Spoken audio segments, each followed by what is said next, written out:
authority. According to the SABC, the journalist's misconduct is untenable. As far as Claudia Motsoeneng is concerned, the SABC management's authority is supreme. One does not dare undermine it, even when an instruction undermines constitutional principles. Management authority is not to be undermined. In a discussion, that's also in your papers, with some of the journalists, Motsoeneng said, if people do not adhere, get rid of him. We cannot have people who question management. Jimmy Matthews added, it's cold outside. If you do not like it, you can go. You've got two choices, the door or the window. The interest in the SABC saga has taken on such proportions because Motsoeneng is challenging the constitutional democracy. And that's the core. It's not only about the disciplinary action, it's about the challenge to the constitutional democracy of South Africa.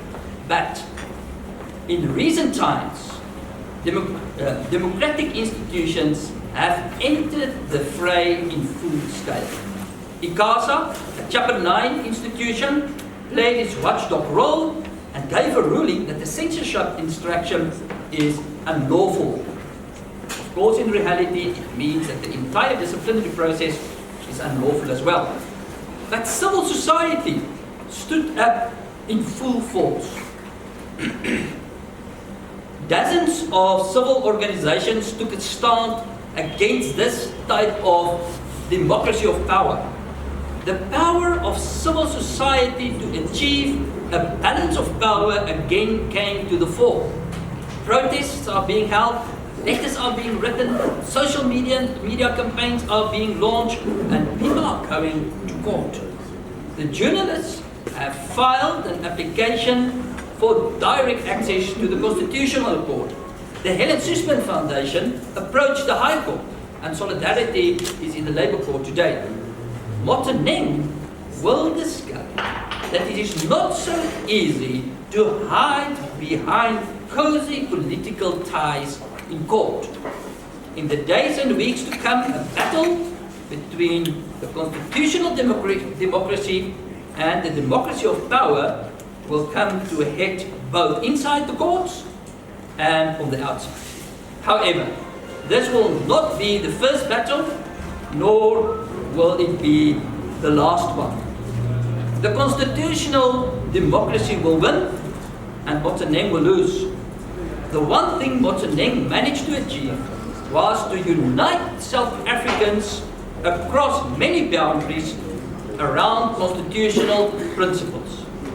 The Right to Know campaign, the Helen Suzman Foundation, SANEF, the FXI, the DA, the SACP, VAWI, Solidarity, and one of the factions of the ANC, and so many others, played its unique part, and together they came up with a powerful show of force in favor of principles such as freedom of speech, free press, the right to information, and quite important, the curbing of the executive power.